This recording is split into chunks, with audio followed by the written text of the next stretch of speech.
Welcome to TG24 TV నేను సుమలత. పరకాల పట్టణ కేంద్రంలోని RR గార్డెన్స్ లో క్రిస్మస్ విందు పండుగ వేడుకల్లో ముఖ్య అతిథిగా రేవూరి ప్రకాష్ రెడ్డి పాల్గొన్నారు. వేడుకల్లో కేక్ కట్ చేసే ముందస్తుగా క్రిస్మస్ పండుగ శుభాకాంక్షలు తెలియజేశారు. ఈ సందర్భంగా ఎమ్మెల్యే మాట్లాడుతూ భారతదేశంలో విభిన్న మతాలు, భిన్న కులాలు అయినప్పటికీ మనమంతా ఒకటే అనే భావనతో కలిసిమెలిసి జీవిస్తున్నామన్నారు. భిన్నత్వంలో ఏకత్వం ఉన్నట్టుగా సమాన హక్కులు భారతదేశంలో అంబేద్కర్ రచించిన రాజ్యంలో పొందుపరిచారన్నారు. క్రీస్తు బోధనలు సర్వమానవాళికి మార్గదర్శమని వాక్యం ప్రకారం జీవిస్తే అదుపు తప్పమని, వాక్యమే నిత్య జీవము, సత్య మార్గము అని విశ్వసించిన వారి జీవితంలో అద్భుతములు జరుగుతాయని అన్నారు. సంఘాలకు గాని, నియోజకవర్గంలో క్రిస్టియన్లకు గాని, బోధకులకు గాని ఎలాంటి సమస్యలున్నా ప్రభుత్వ పరంగా ఆదుకుంటామని, క్రిస్టియన్లు క్రిస్మస్ పండుగను ఘనంగా నిర్వహించుకునేందుకు ప్రభుత్వం సహకరిస్తుందని తెలిపారు. అన్ని మతాలను గౌరవిస్తుంది, అన్ని కులాలను గౌరవిస్తుంది.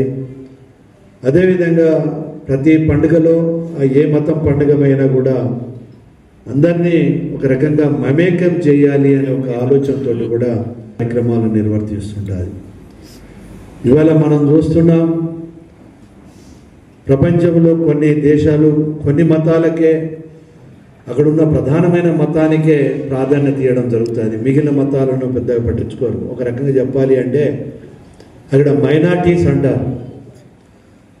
ఈరోజు మనము పక్కనున్న పాకిస్తాన్ కూడా చూస్తే ఒక ముస్లిం మతాన్నే గౌరవిస్తారు, కానీ ఇతర మతాలను వాళ్ళు ఒక రకమైన ఇబ్బందికరమైన పరిస్థితులను క్రియేట్ చేయడం జరుగుతుంది. అట్నే మన కొన్ని దేశాలు ఉన్నాయి, క్రిస్టియన్ మతానికే ప్రాధాన్యత ఇస్తారు కానీ ఇతర మతాలకు ప్రాధాన్యత ఇవ్వరు.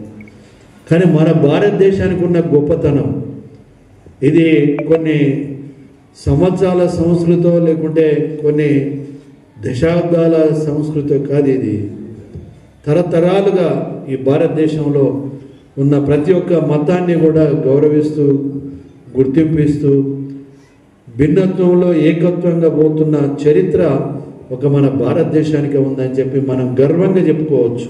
అందరికీ నమస్కారం అండి, నేను మీ యాంకర్ నేహ. సో TG24 టీవీని సబ్స్క్రైబ్ చేసుకోండి. Thank you.